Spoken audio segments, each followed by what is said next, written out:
Two trans-identifying males were seen going head-to-head in a women's billiard competition. Now, I know what you're thinking. Billiards, that's not a strength and endurance-based sport. What's the problem? Well, here's the problem. That is a women-specific space, an opportunity for female competitors to go head-to-head and match their skill levels. I don't understand why these two athletes, or billiard players, whatever you call them, could not play in the men's category, still dress and be themselves, but compete against other males. Now, I, a trans athlete, will only compete against other males because that is the right thing to do. Hi guys, welcome back to the channel.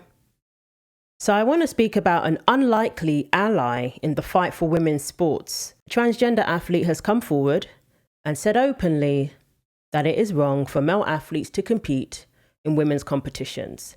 Now, one of the first videos I ever did on this channel was reacting to this person. He was saying the same thing maybe like a year ago.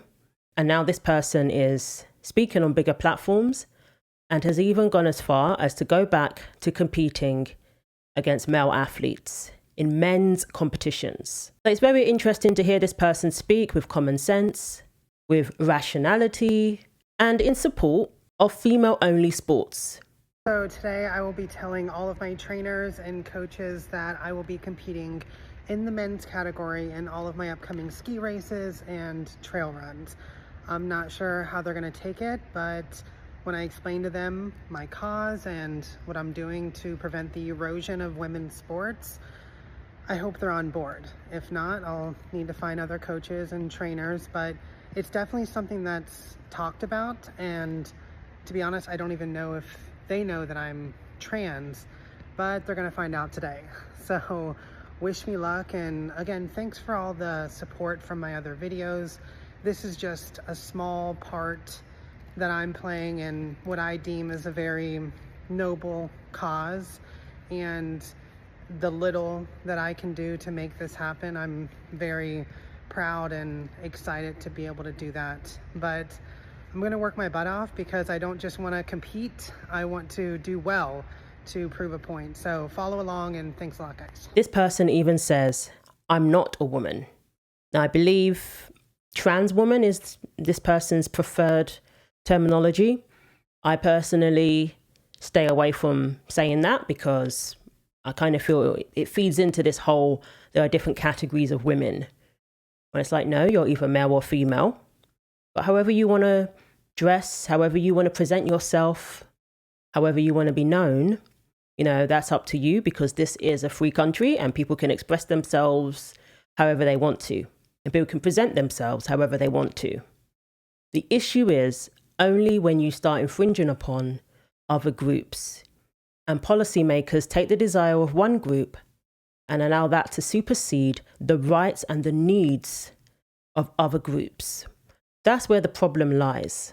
So it's very refreshing to see a conversation with this individual. It's very refreshing. They know that males and females are different, and taking hormones, presenting yourself in another way doesn't make you the same. Doesn't make you the same biologically as a female. I am not a woman. Magically, I'm still here though. Like, I can be a trans woman and understand that I'm not a woman, and it doesn't affect my identity. I can understand that I'm an adult human male. You can call me a man, you can call me a trans woman, you can use whatever pronouns you see fit to interact with me. It doesn't affect me. It doesn't affect how I see myself, or how my family sees me, or my friends see me, or fellow athletes see me. So I can compete in the men's division and understand that it's not a blow to myself and who I am. Like, I don't understand why trans women and athletes in particular think that they need to compete in the women's category in order to feel validated. You don't, sister. Like, you can be yourself and compete with other males and be just fine. I'm doing it, and I need your help in order to continue doing it. I know that I made a post about my GoFundMe. The link is in my bio on my TikTok profile. I'd really appreciate any help I can get over there. And stay tuned for more from an educated, clear-thinking trans woman. So a transgender golfer who chose to stop competing against biological females has opened up on their decision amid outrage from the LGBTQ plus community. So Nicole Powers competed in a number of different sports as a trans woman, including tennis and skiing, as well as golf, before making the decision to never compete against females ever again. I had to take a step back and realize that biological realities are real and competitive advantages will always exist, despite the number of years or whatever surgeries and hormones you've done. And then understood that my place is not in women's sports. Wow. That's huge. Now again, I remember this person from way back when I first started this channel, and I was blown away. And I've even heard this person say that how you perceive me, whether you call me he, she, trans woman, a man even, that doesn't affect who I am, who I know I am. Why does it seem to always depend on how other people speak, how other people feel, how other people view you? Shouldn't you be secure in who you say you are? I don't care if people say, you're not this, you're not that, because they disagree with me. Whatever. How you perceive me doesn't change who I know I am. It's very simple. With this community, with some within this community, it's like it always depends on how other people see you. And that's just not life. In real life, you cannot go around looking for validation from others. Your well-being, your mental stability, your sense of peace and belonging really shouldn't depend on what others think of you or how others perceive you. Especially when you're requiring people to ignore what their eyes are telling them. You're requiring people to ignore biological fact. And I honestly think, these therapists and all of that, you need to get people to that position in life, because that's how we all have to be. That's how we all have to be. Just like if Joe Biden turns around and says, you ain't black, I'm not going to go around crying about that. Who cares what he thinks? So you took to TikTok and you said, I'm going to go to my coaches and tell them that I'm no longer competing against women. What was their reaction? The reaction was almost the same as a lot of these events that I'm competing in, is very shocked in the sense of, well, no, like you belong here. And even with me saying, no, I don't, they still are continuing to try and force the agenda that you're a trans woman, we're going to continue championing you in women's sports. Like, really have a think about this. Like you're a woman. Like that's what they're saying. And I'm like, no, I'm not. I'm not a woman. I'm a trans woman. And it's like this bizarro world where now I'm trying to defend my reality against people who are trying to defend something I'm telling them I'm not. So it was shocked. And definitely, the agenda has gotten to everybody in the athletic world, including my coaches, trainers, and governing bodies of my sports. So are they still going to support you as you compete against men? Some have said yes. Others have said, I feel like this is a political agenda that I don't want to get behind. And, this is not a political agenda. This is just an agenda of equality and something that I feel must be done to preserve the sanctity of women's sports, and understand that, if we want to have this category moving forward in our history, we can't dilute it with unfair competition. I definitely give a side eye to the coaches who are pushing for this, because a lot of the time it's simply because they want to win. Because a coach knows more than anybody that there are differences between males and females. You look at the boys play, you look at the girls play, and you see the clear differences. When I did track, I wouldn't even think for a second to go and compete against the boys. They would destroy me and leave me for dust. Our fastest female athlete, it would be the same with her too. And we all knew it. And again, there's nothing wrong with that. It's just fact. It's just reality. So coaches, they know it's because they want to win. Every time this debate comes up, we all have our own ideas. But one thing that many of us agree on is that there should be an open category. I have said it multiple times. Introduce an open category. Maybe that would attract more trans athletes as well. Because people say, well, there's not enough trans athletes for there to be an open category.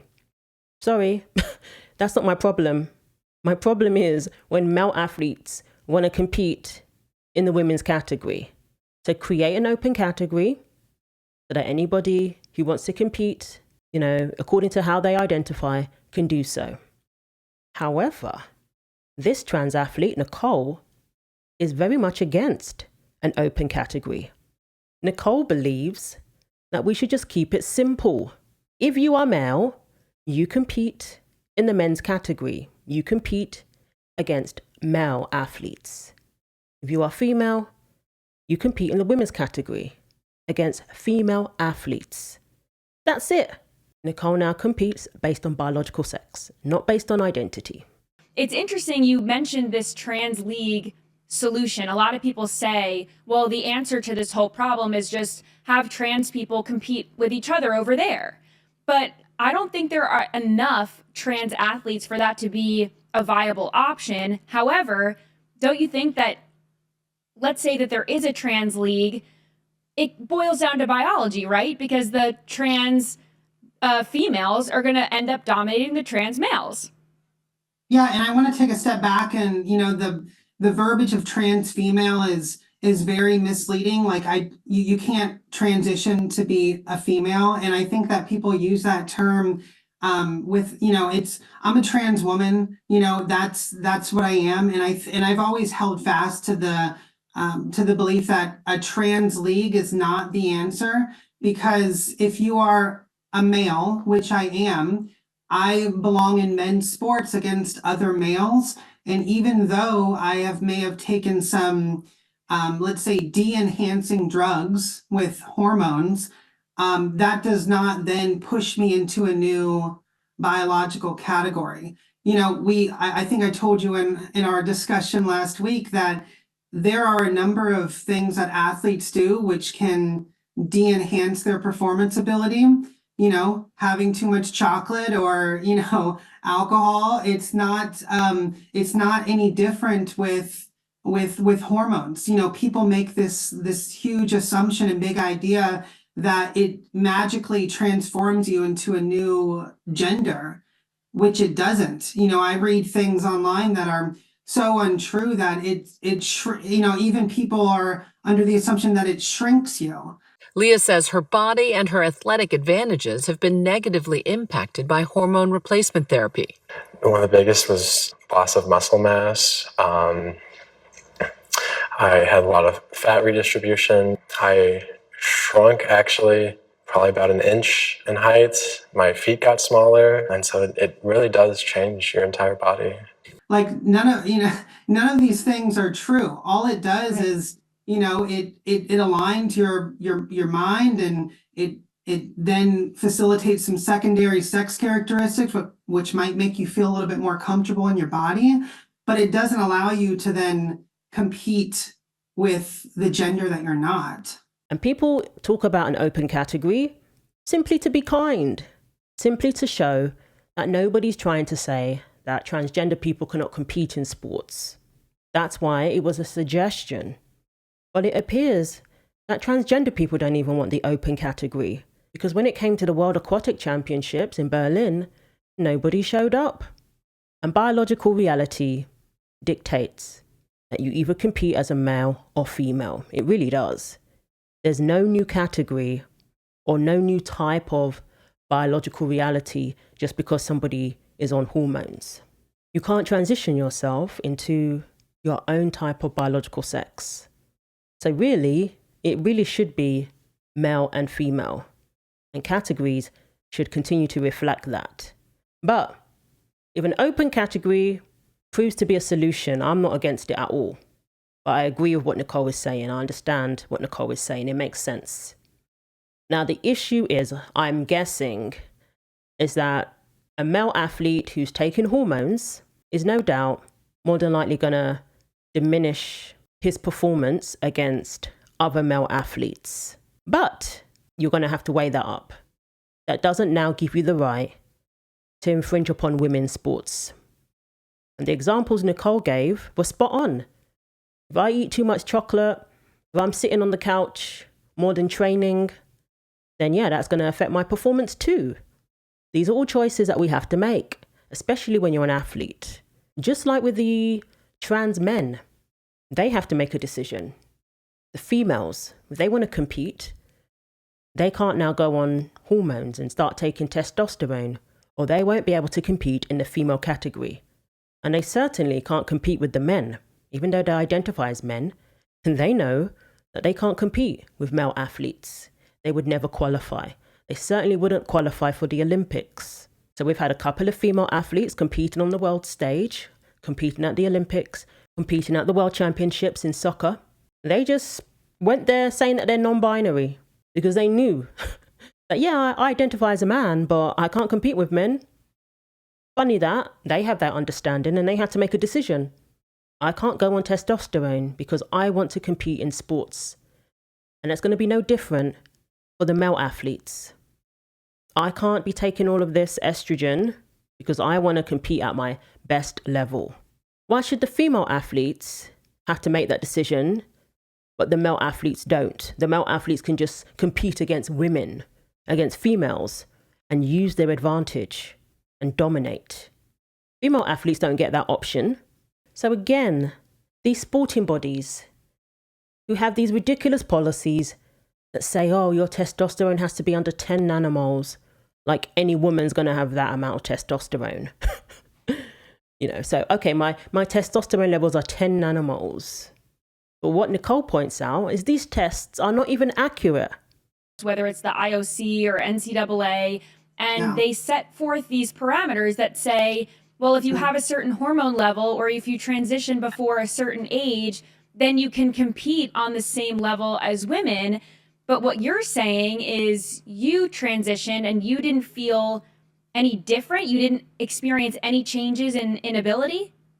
What's interesting is the hormone level argument is so misleading, because if I'm going to have my blood work done and my hormones checked, if I took, let's say, a double dose of estrogen before going into this blood draw, I would have extremely high elevated levels of hormones. So what's not to say that somebody would not take any hormones for 6 months, 8 months before the IOC or NCAA steps in to check their levels, doubles up on estrogen, and magically you're a woman. Like, if you take estrogen right before a hormone level check, they tell you not to do it before a day or so before, because of that elevation in levels.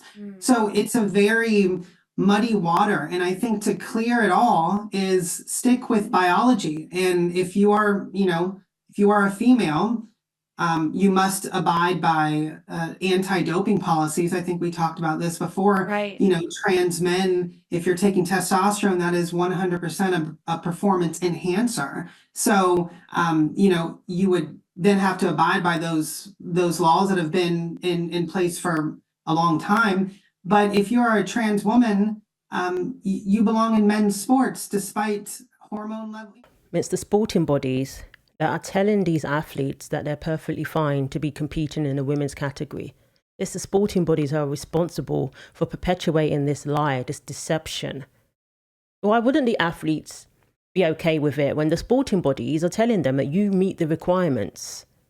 And that's all we're ever hearing when it comes to San Jose State volleyball team. This person meets the requirements according to the NCAA, according to the Mountain West Conference. This person meets the requirements. Okay, they meet the requirements, but is this person female? Meeting the requirements doesn't make somebody female. And I'm tired of hearing that nonsense. Which is why I'm so glad the NCAA have been taken to court, because they need to be held accountable, as do all these other sporting bodies that have allowed this. that have allowed records to be taken by male athletes, never to be beaten again by a female, by the way. We're talking about fairness and listening to females, right? And we're seeing the exact opposite play out with San Jose State University's women's volleyball team and the NCAA, because 4 schools have now forfeited games against the team because of a trans athlete, Blair Fleming. And it's interesting because Nevada was the most recent team where the girls on the team voted to forfeit the match. And the school came out and had a statement that said, well, that doesn't really go in line with our policies. And we're a public university and a state university, so we can't discriminate.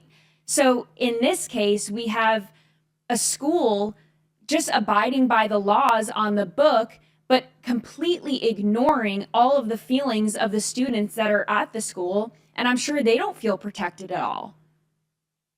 Yeah, that's interesting. You know, I was definitely applauding the girls on the Nevada team, the Boise team, the Utah team, all of the teams who have done this, you know, the boycott, as Riley Gaines and a lot of the other advocates in this area are calling it.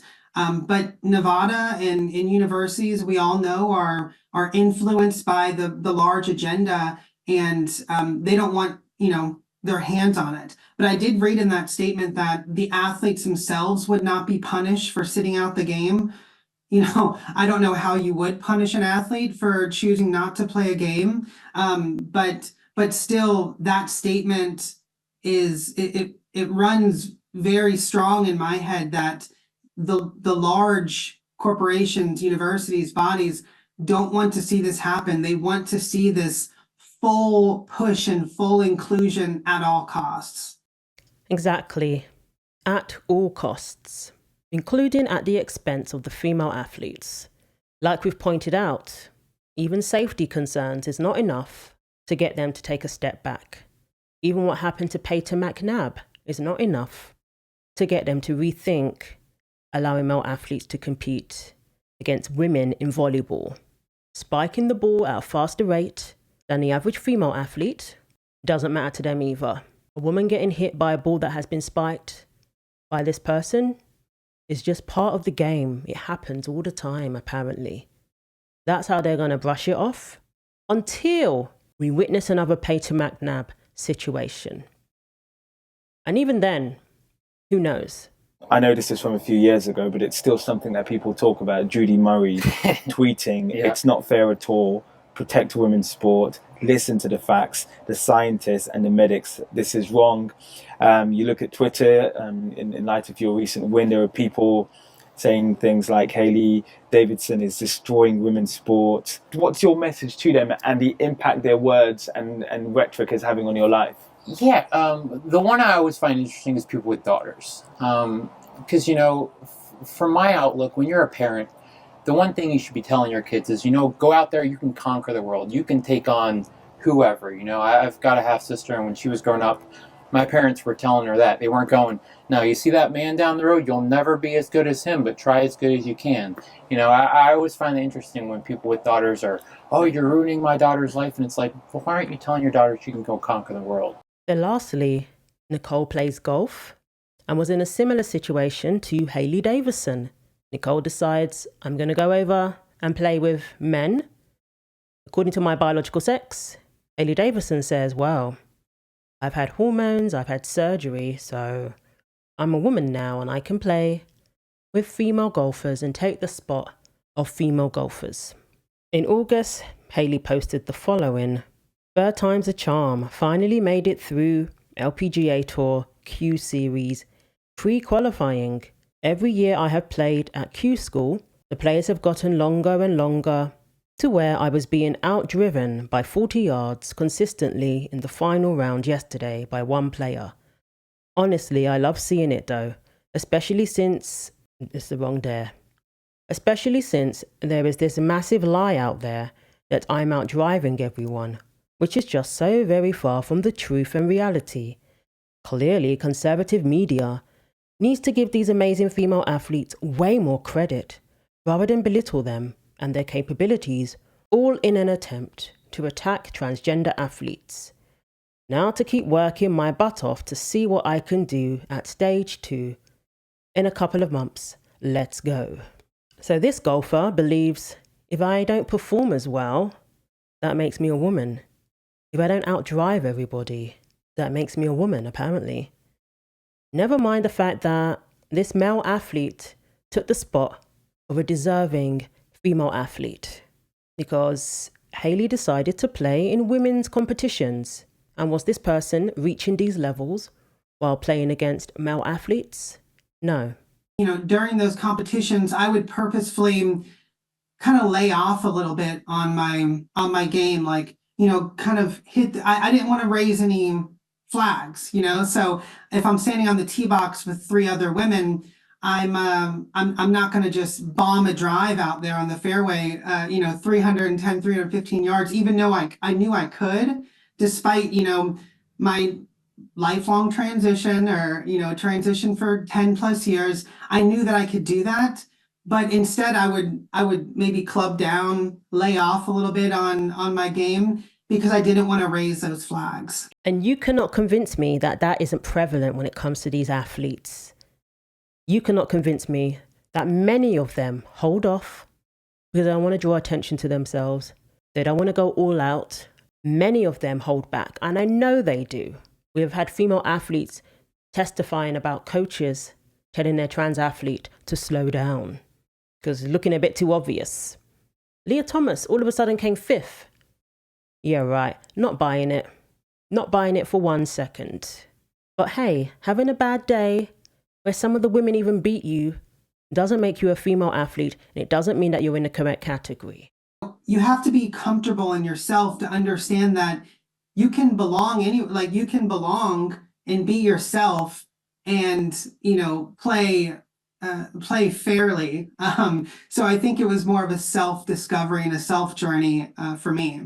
Wow. A journey of self-discovery. When you tune into reality, you find out more about yourself and you actually become more of who you are. Funny that. So what's your reaction to Hailey Davison, who is in the qualifying stage for the LPGA, a man transitioning to be a woman? To me, it seems like this is a man fully taking a spot away from a well-deserving woman.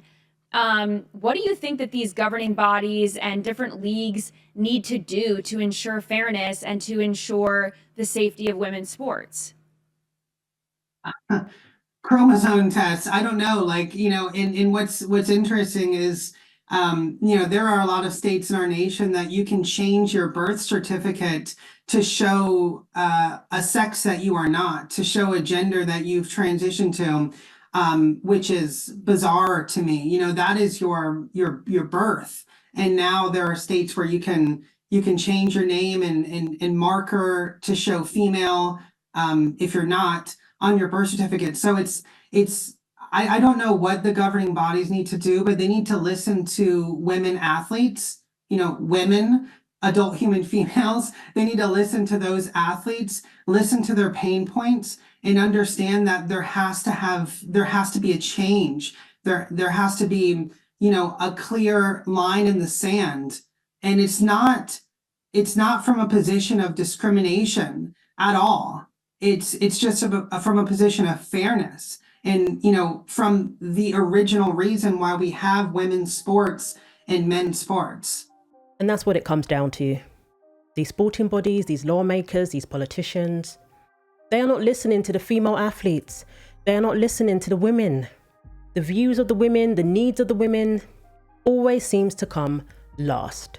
So maybe with a transgender person saying these things, maybe they'll finally listen. Who knows? Do you think this is a positive step to hear people from the transgender community fighting for women's sports, so to speak?